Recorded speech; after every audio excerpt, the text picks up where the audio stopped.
We are here. Here we are. In London. In what? In London town. London? Yes. How did I get here? Yes, we shall go into this one of the great houses of art. To see some of our old friends. There to see and enjoy some time alongside some 18th century worthies. Worthy of being put in a gallery of national portraits. Indeed. Hence or the name. A national portrait gallery. Hence the name, one suspects. The business. Let us be about it. Yes. All right. We have decided to retire. Because there were people in there, of all things. There were people everywhere. They were talking, and there was loud, and I didn't want to be rude. So we're going to discuss our paintings after we saw them, but we shall voice it over, as they say. Omnipresent voice over the visuals. We have this power. So we have left the National Portrait Gallery. We've stumbled across Trafalgar Square, and on our way to our second location, we have encountered the king himself, Farmer George. Where is his flat cap? Yes, where is his flat cap? This is apparently one of the first equestrian statues that isn't based on the Marcus Aurelius statue in Britain. Very funny. And you can tell because he's not sort of, if he cares and does not care at something. It's not the most flattering, but he looks like a farmer, a well-dressed farmer. Yes, he does. So our great George III in uniform here, because we're mostly going to be talking about Georgian things today. I think it might be exclusively Georgian things today. I think so.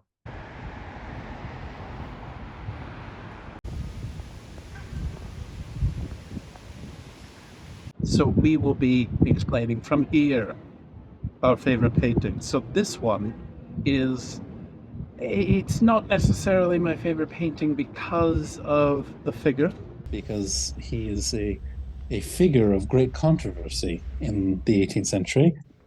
But I love the material culture here because there's this hidden meaning. I think when you pass by this painting, you think, oh, here's just this normal 18th century gentleman. But when you see the Oriental writings, when you see the Indian print, Indian embroidery on his waistcoat, you realize this is Warren Hastings. Dun, dun, dun. Dun, dun, dun. Yes. So Warren Hastings, I mean, he's Governor General of the Bengal presidency. He is a controversial figure in Indian history because he's coming in the wake of the Bengal famine and our pirate adventurer friend Robert Clive.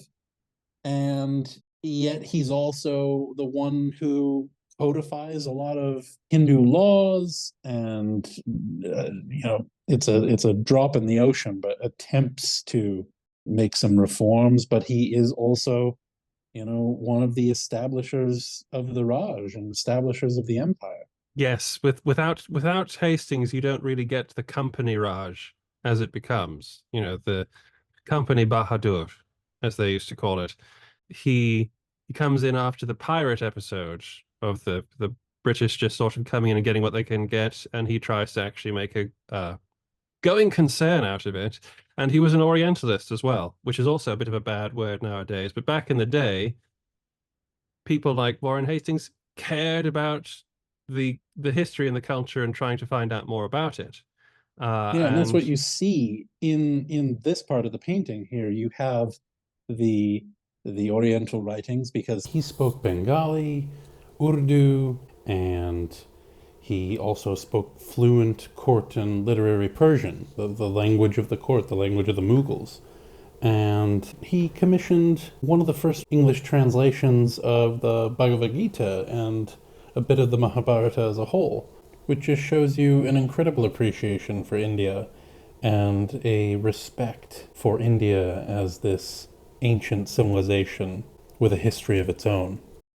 And so that you see all of the Eastern script here, and he also has the fob. Mostly uses wax seals, the signature Some of them are made to use ink, but yeah, these are great. In the West, you have your coat of arms, and in the East, it's mostly Persian script like this. But I love that he's kind of the opposite of Clive in so many ways. He's an intellectual, he's an administrator, but the thing that everyone knows him for is his impeachment trial. Yeah, which is like the cinematic event of the 18th century in London. There were tickets, and there were all these people that followed along, and you could have commentary on it. I mean, people talk about Jane Austen's family followed along, like Yeah. every newspaper. There are hundreds of cartoons. Can you imagine a 24-hour news cycle that would buzz around the Warren Hastings trial? It would just be endless. Well, it might not have lasted 7 years if there was a 24-hour news cycle. True. I mean, it has something like 180 days of actual sitting in Parliament, and it's over the course of 7 years, and everybody who's anybody ends up speaking. Mm-hmm. But in a lot of ways, and I want to know what you think about this, is for me, I think it's not just about him being on trial.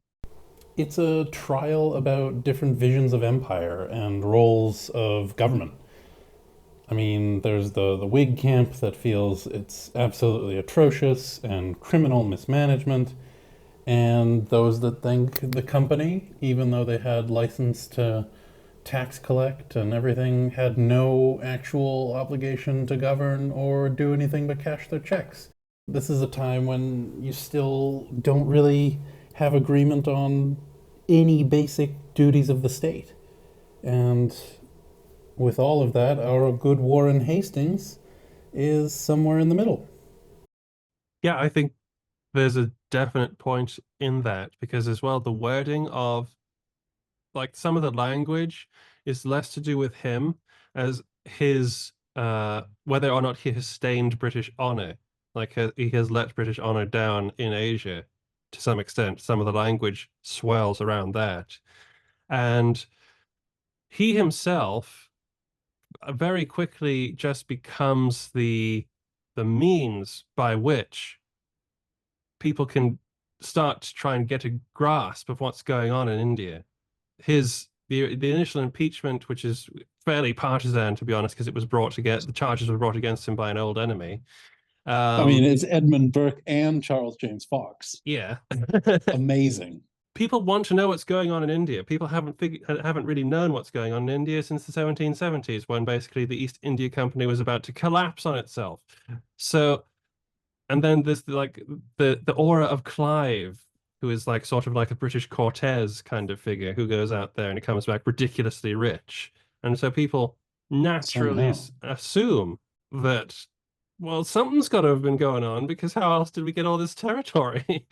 Yeah, it's really incredible. And how can you stand against, the great orators, Burke and Fox, and then, one of his closest allies, Pitt, ends up turning against him. If the actual Pitt, the PM in many of the years, actually turns against you. We say this about a lot of the stuff we talk about, but there is absolutely a movie in this, and it's Hastings kind of has a bad reputation because of this impeachment, but in himself, it's doubtful whether he was as bad as it seems, or any worse than some of the other ones. He certainly wasn't as bad as Clive. And I mean, he didn't come home with a massive fortune like so many others, and he's further ruined by having his endless legal defense. And I think people saw that he's obviously not a boorish soldier mercenary pirate, but the Whigs can't really back down because it's a trial for the company itself. The idea that super legal empire that gives no rights to the people it governs over and has no obligations and has no connection with the people it taxes, when Britain even then claimed to be the upholder of truth and justice and the rights of man. I think the governor, as Governor General of Bengal, he is the tax collector for the Mughal Emperor in Bengal. That's the job officially. So you are being paid by the Mughals and the company. But then we don't have to read through it now because apparently it took multiple days to read through the charges. Yeah, But the charges are not so simple as because I initially thought that they were just, blatant corruption and bribery. It is an extensive trial against the idea of empire yeah, and the idea of a Raj. yeah. At this time, there was no concept of a Raj, but the whole idea of the Raj doesn't even come about until the 1850s. And these are the same people, these radical Whigs are the same people who are railing against intervention in America. Yeah, So absolutely. there you have they have a It's very different concept of what the British Empire it's is. a truly a time when people are actually questioning the idea of what the British Empire is or should be, uh, or should we even have one, actually? And Yeah, that's and something. these are the same people that, one or two generations ago are even arguing about what should Britain be. Mm, These are the same political factions that went through the English Civil War and the Glorious Revolution and all of these different struggles for what is Britain, what is the United Kingdom, and then we turn around and have to argue about what should the colonial situation be, what is the future of empire. and that allows you to see that not just nowadays, but in its own sort of creation, there was questions about the goodness and the badness of the British Empire. Was it a So monolithic evil? Was it benign sometimes? Was it a thing of many parts? It really was much more confused and complicated than it seems, and you can see that on the walls of this gallery if you look closely enough. you can, and so for this painting, back to the painting, it's a younger Hastings, and I just love the the complexity of it. That once you know who he is, you see what an Orientalist he is, and how it speaks to the person, and it's not just walking past some yet another Gainsborough. Yeah. Which brings us to the one right next door, Clive, and this is Clive at Plassey. Mm. Isn't But it's Clive not just yes. isn't Clive one of just the most mundanely kind of ordinary names for like this great conqueror? Oh, I know. Yes, this is John Smith, Yeah. Robert Clive. But yes, this is Robert Clive at Plassey after Plassey, though. And this isn't your typical battlefield painting because it's not showing muskets at the ready. It's not showing a cavalry charge. It's the aftermath of the battle of the great treachery. Yes. Plassey is not a very kind of exciting battle in itself in terms of the tactics and sort of shooting and the killing, so to speak. It, Half of it is an artillery duel between the French and the British. yeah, absolutely. With a ridiculously small amount of cannons, a lot of people waiting around to be betrayed by one of the Yeah, gentlemen in this painting. yeah, Mir Jafar, there he is. Yep, coming over to get his pieces of silver to Yeah, and I think that's so funny how so many of the great battles of the subcontinent aren't glorious victories. They are betrayals or they are prearranged situations where an entire section of an army just doesn't show up, whether yep. it's in the Punjab or whether it's here at Plassey. And Plassey is one of the biggest examples of how you can use other means to reach your desired objective. So it's like Sun Tzu said, warfare is based on deception.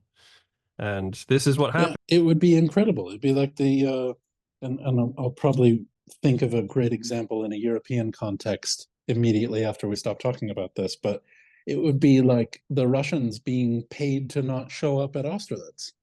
Yeah, yeah. And Napoleon would have loved that. Yeah, Napoleon would yeah, absolutely have done that if he could. But yeah, an earlier generation of Russian generals might have done so. Um, they might have. but not this one.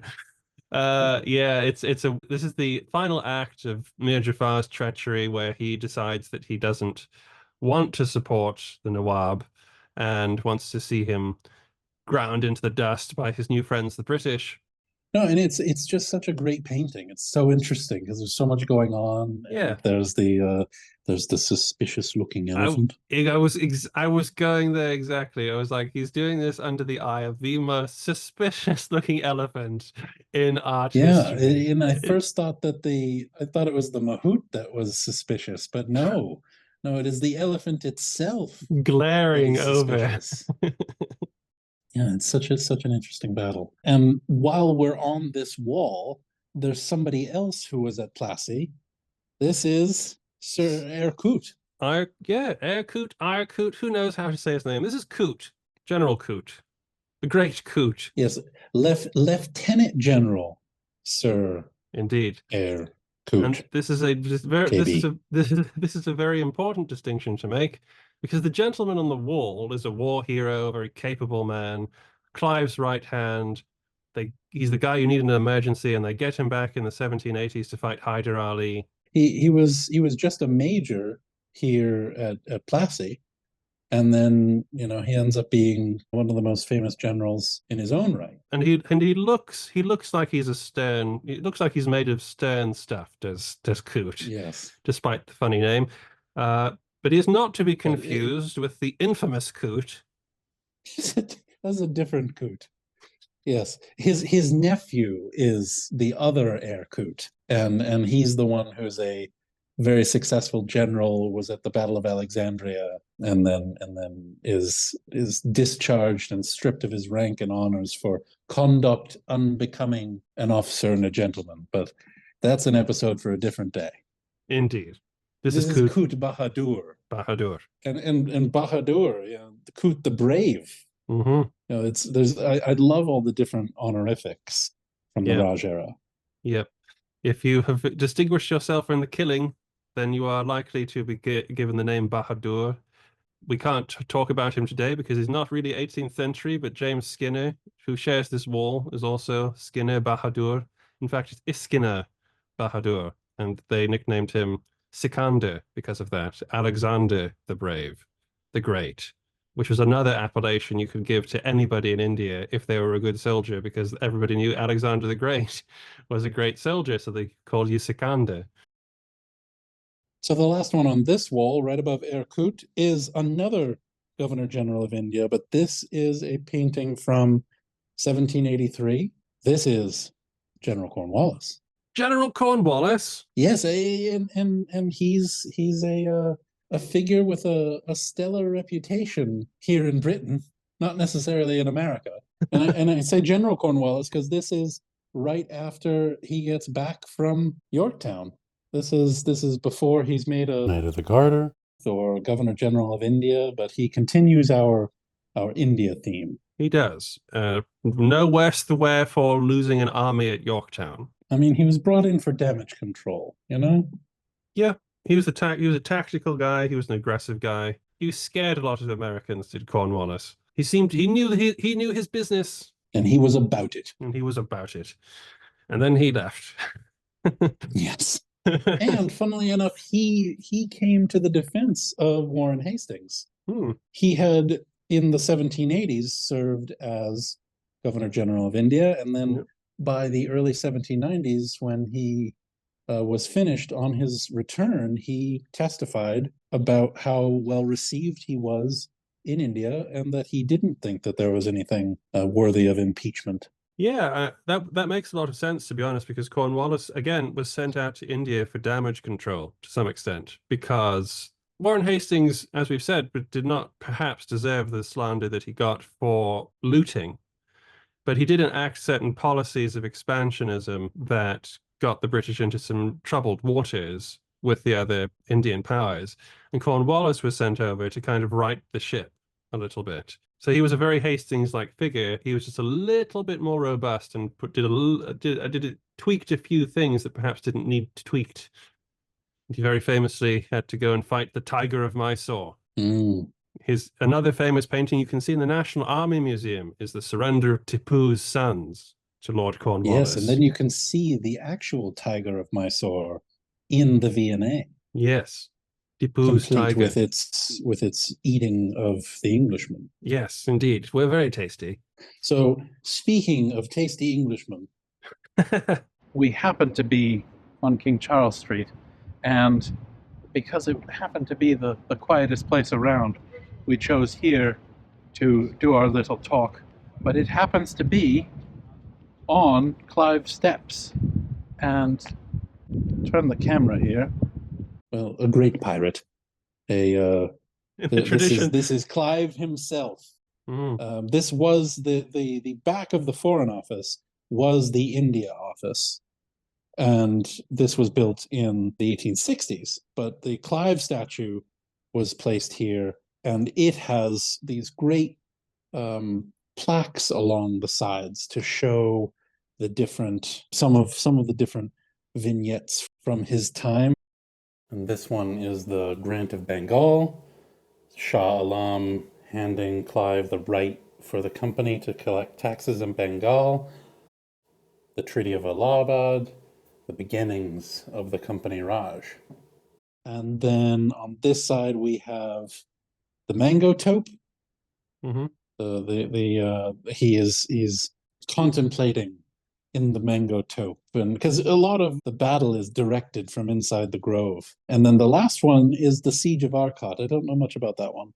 Well, I mean, there's a lot of Clive's life that is not well known anymore, but this is the famous point of the Siege of Eyre Coote, which was fought in 1751 during the Carnatic Wars, which he's not as famous for because there's not as much villainy and daring do and bribery going on here. But he is here seen with a rather large cannon.